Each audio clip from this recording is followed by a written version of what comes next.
আজ একটা experience share করি।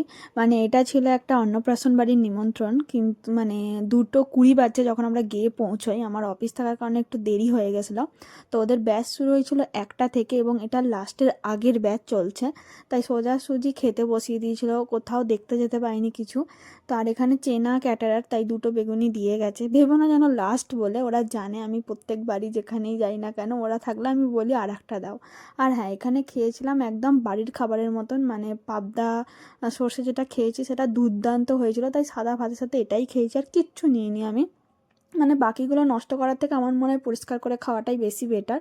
আর এখানে রাইস ছিল, মাংস ছিল, তো আমি এখন মাংস খুবই কম খাই, তো সেটা অতটা বেশি কিছু খাইনি, সবই বোনের পাতে তুলে দিয়েছিলাম। আর পায়েস খেতে চাইনি, তাও দিয়ে চলে গেছিলো। সব থেকে আমার ভালো লেগেছে লাস্টে যে সন্দেশটা দিয়েছিল, মিষ্টি কম। তো মানে টোটালটা নিয়ে ভালোই একটা, বেশ ভালো আনন্দ করেই খেয়েছি। আর এটা দেখো আনন্দ করে